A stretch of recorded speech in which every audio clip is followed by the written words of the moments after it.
Stereotypically, the chiropractor is you go in, they make some stuff pop, you're out the door. That's it. That's what people think a chiropractor is.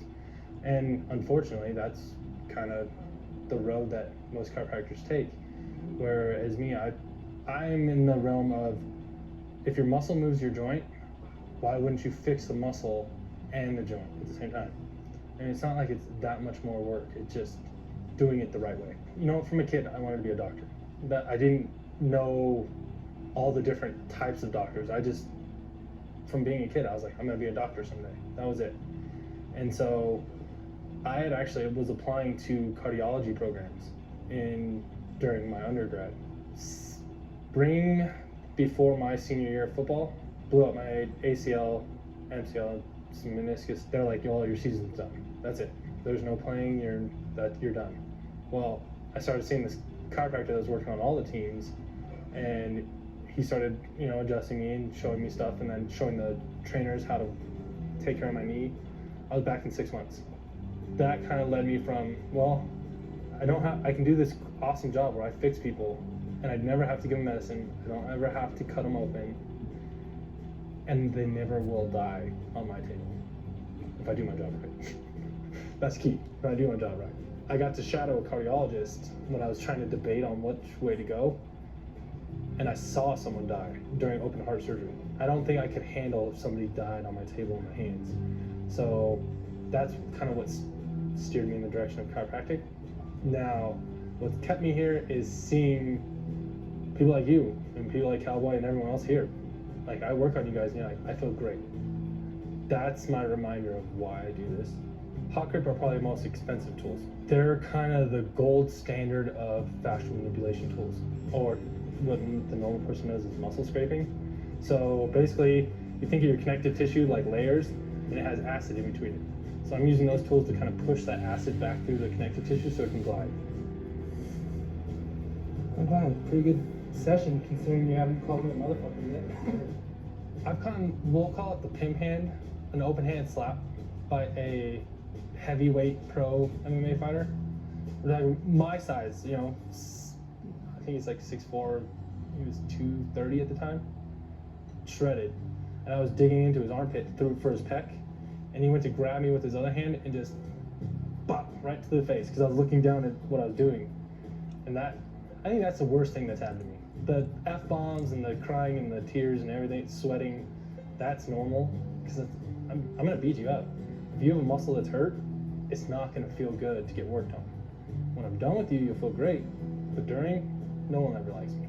I like that one because it's a combination of the fascial manipulation tools plus cuts, so I can drag it and we can go along with your lymph nodes and kind of pull that inflammation out of your body. Not so much out of your body, but to where it's going to drain better. And then you don't leave those nice fat hickeys all over your body. I think he just likes to come up and hang out, to be honest. He comes, plays around, helps us work, then works on everybody up here. It's nice because everyone's super happy when Doc shows up because they get adjusted and fixed. And he's done miracles for my wrist, man. They feel good. So he's a new dude slowly making his way into the circle. In California, I worked with the OC fight doc, Dr. Kessler, and his whole staff. He has a bunch of doctors that work for him, and all of us used to intern and do. Our internship is like a medical residency where we go practice underneath another doctor. That's where I got into the MMA stuff, is through him. It's like he has a lot of really big UFC names and fighters from all over the world that go in there. So I started there. He actually offered me a spot there. But the deal was my daughter's here, so I moved back for her. But yeah, I wouldn't be here at all if it wasn't for him. Everyone wants one. And I keep telling people, you don't want the gun. You want the foam roller or the vibrating softball that they have. That for personal use is better. Like the gun's great, but realistically in the day, you want something that you can use on yourself when no one's around. Most of them think that, I fight, I give myself a couple weeks off, my body's healed, and I can go right back to it. They don't think about the fact that, hey, we should work out the muscles, work all the inflammation that you have in your body. Let's start getting that stuff out. They just want to go right back into it.